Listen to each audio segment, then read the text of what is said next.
My name is Ansley. Just the other day, I went out to the corner store in a totally relaxed outfit, no makeup, a worn-out shirt, and sweatpants. I almost got interviewed for a local food show and was so embarrassed that I ran away. I'm 36 years old. It's true what they say, never forget you're a woman. I vowed to myself to heed the wisdom of the elders. Today, I want to share a story from my past. Please listen up. 10 years ago, I had a fiancé arranged by my parents since I was a child, but it's not what you're thinking. This isn't some noble family situation.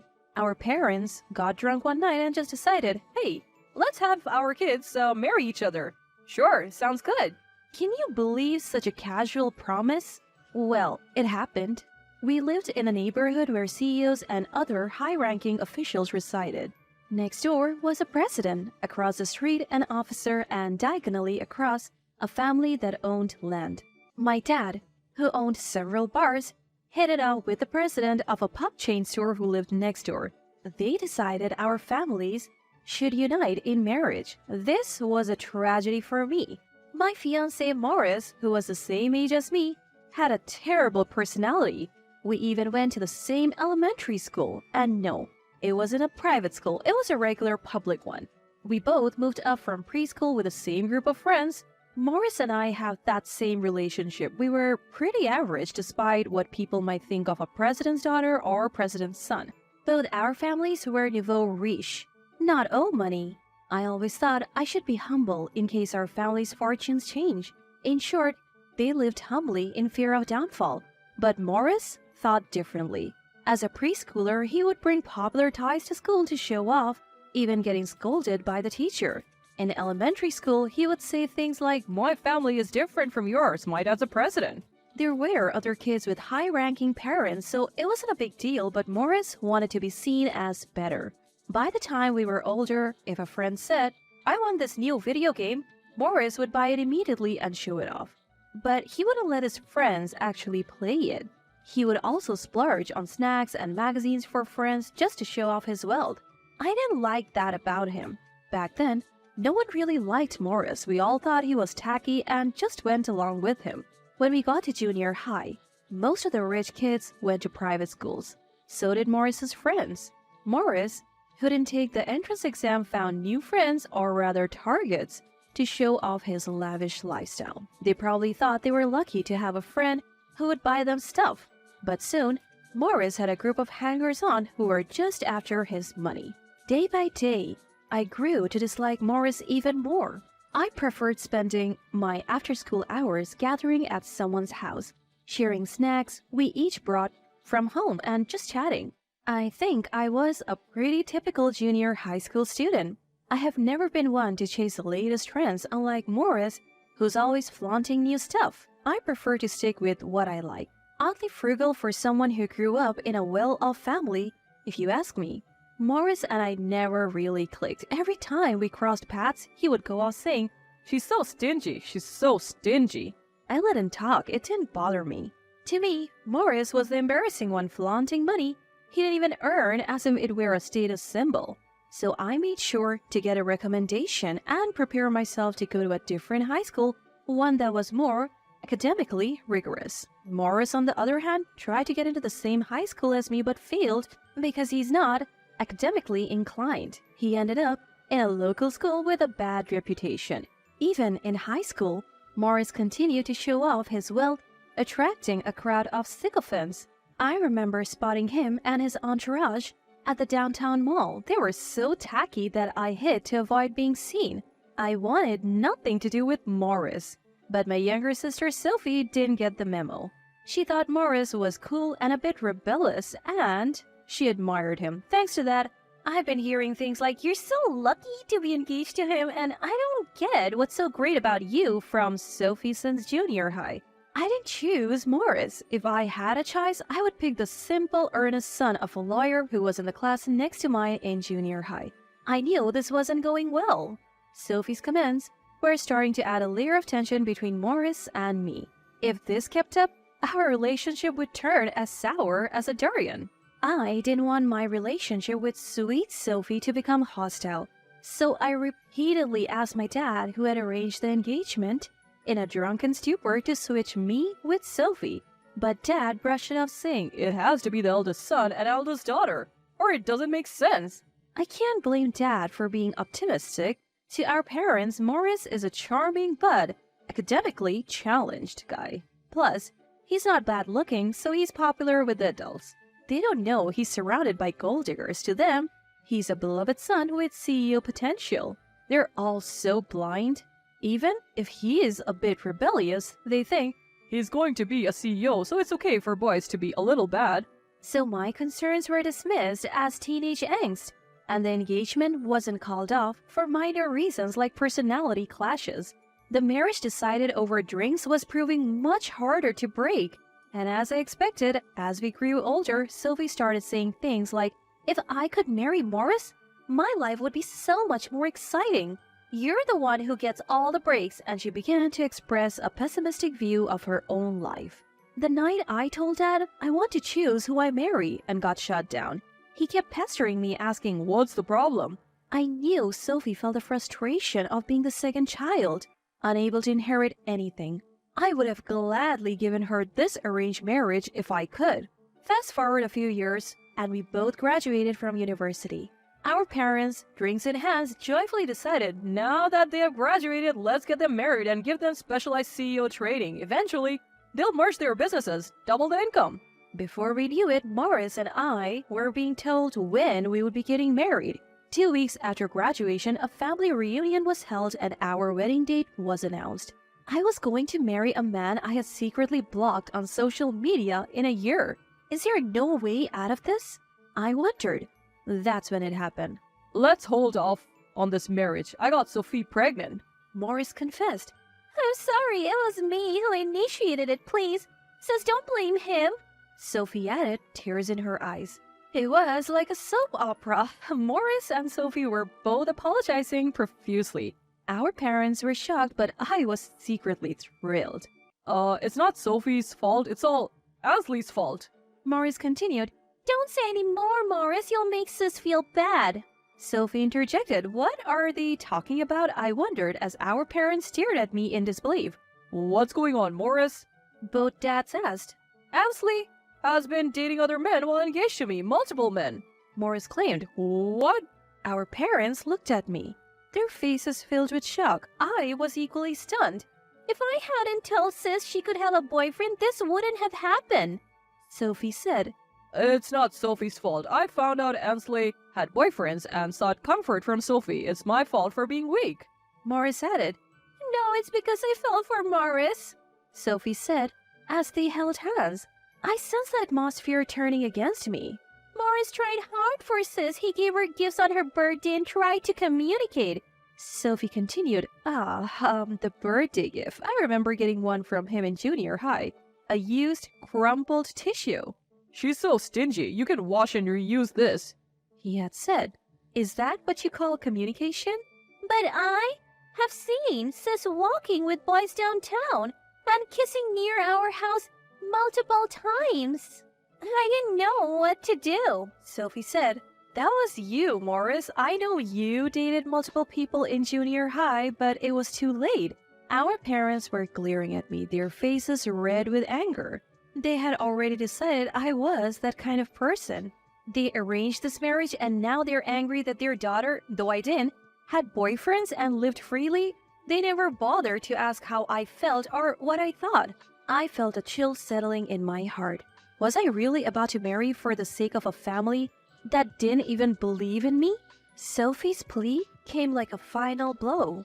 "Please, Sis, give me Morris. We'll work hard to support the family."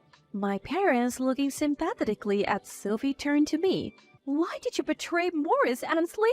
"You used to be such a good kid." I could argue, but what's the point? I saw no value in clinging to this family. Ironically, my parents' words pushed me to make a decision. "Fine, take it all. I'm leaving this house. Let Sophie have Morris and the future CEO position, and I have no regrets. I'll disappear from this house right away." And I meant it. The family was messed up from the start, arranging marriages without considering their children's feelings. I knew they meant no harm, but that made it even worse. I cared about Sophie, but I couldn't stay in a home where I was falsely accused. Leaving would give me the freedom I longed for. I was sure that leaving this house would be the start of my second life.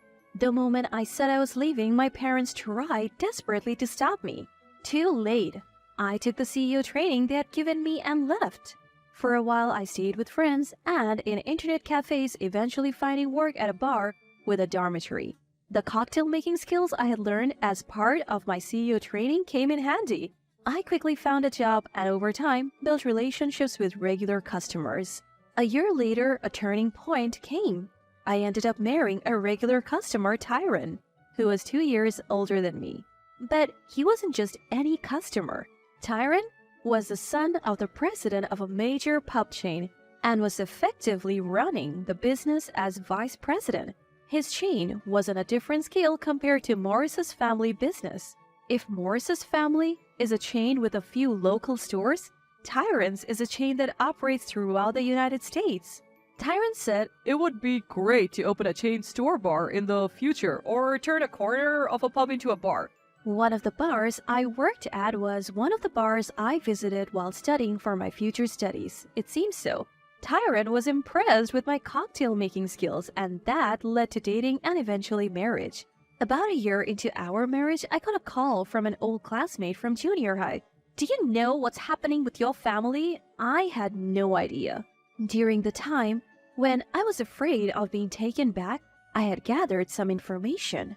After hearing through a friend that Sophie and Morris were getting married and deciding that they had no intention of taking me back, I stopped thinking about my parents' home. According to her, both my families and Morris's businesses gone bankrupt. The downfall started with Morris's family. It seems that the store run by Morris's dad was unable to keep up with the economic downturn and the popularity of competitors, and the store continued to be in the red.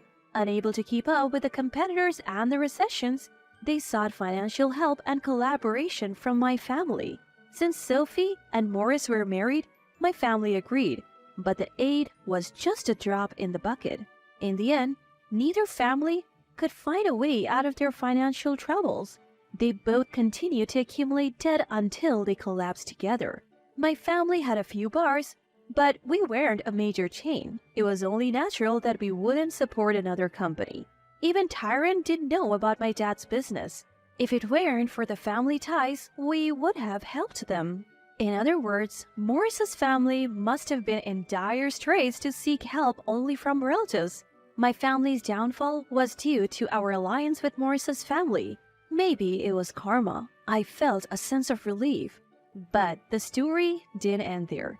Sophie and Morris, who were supposed to join their respective family businesses, ended up jobless due to the bankruptcy. They tried to find jobs and even did some part-time work, but they had no prior work experience. They couldn't hold down a decent job. I had received CEO training from my parents, but Sophie had suddenly found herself in a position to inherit a failing business. She probably hadn't received proper training. As for Morris, he hadn't received any training at all. They weren't the type to follow orders. As expected, they ignored instructions at work, argued back, and eventually got fired.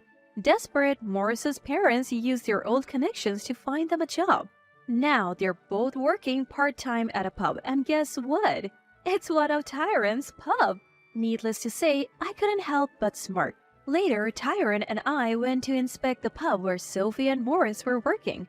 Just to be clear, I didn't go see it just because Sophie was there. Either way, I was planning on going on an inspection trip for some reason. We were greeted by the manager. "Welcome to the pub. Oh, the vice president and his wife. Good evening." Tyron responded, "Good evening."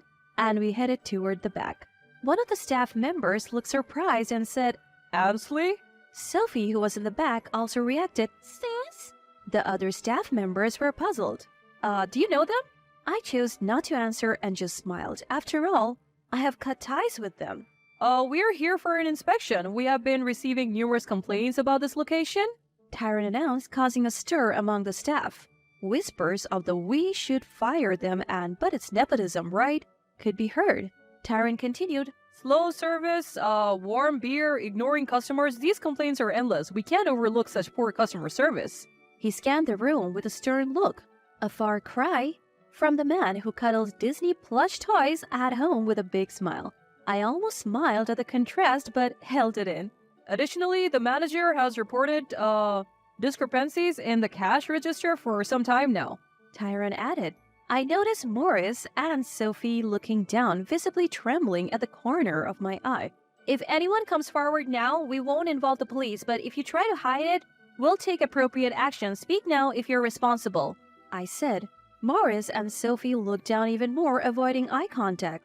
No one came forward. Fine. We have actually had security cameras installed since we received the reports. Let's watch the footage, Tyrone said. He pulled out a laptop with the last 3 months of security footage and hit play. There were Morris and Sophie taking money from the cash register about every 3 weeks. They probably thought they wouldn't get caught if they didn't do it every day and took turns, but they should have been more careful, especially since they were a couple working at the same place. The manager had already suspected them but couldn't prove it, which is why it reached Tyrone, the vice president. However, they should have given more consideration to the fact that they joined the store at the same time and were a couple. In fact, the manager consulted his boss and said, these two people are probably doing it, but we can't find any proof. And even the vice president Tyrone heard about it. What a foolish pair, I thought. If these two had become CEOs, both our families would have gone under anyway. Oh, I am so glad I didn't marry Morris.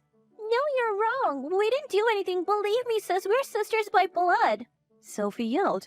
I don't consider someone who framed me, lied about being pregnant, and spread rumors about me to be my sister, I retorted. The staff murmured. Sophie turned pale and Morris shouted, What? Only Tyrone, who knew everything, was holding back laughter. So you weren't really pregnant. Ashley told me she heard it from her sister, I said. Ashley was a junior high classmate who informed me about my family situation.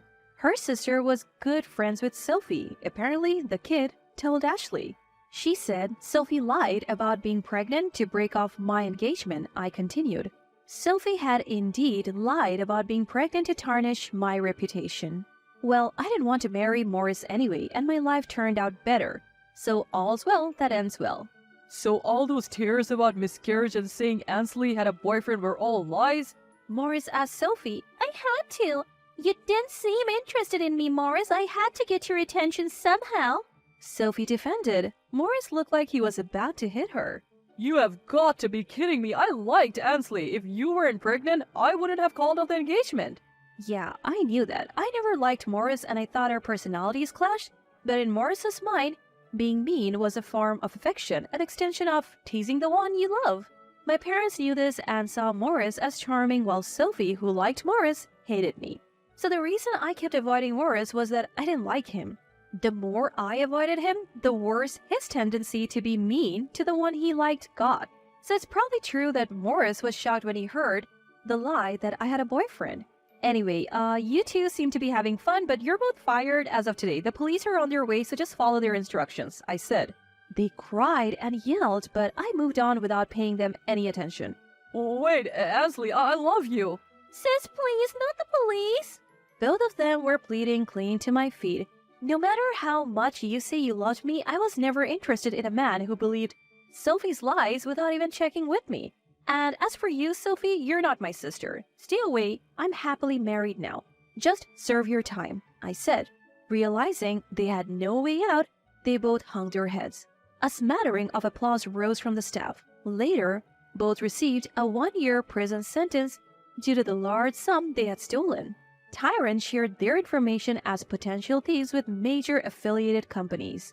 There were many companies that have ties to Tyrone's company. With Tyrone's extensive network, it became virtually impossible for them to work in the food and beverage industry. According to rumors, they're struggling to find jobs because they can't explain why they left their last job. Well, you can't say, I'm looking for a new job because I was fired and have a criminal record. On top of that, they got divorced because of Sophie's lies. Sophie was also kicked out of her family home. Well, that's natural.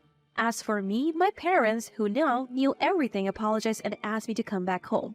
I ignored them. My house is no longer that house. It's the one I shared with Tyrone.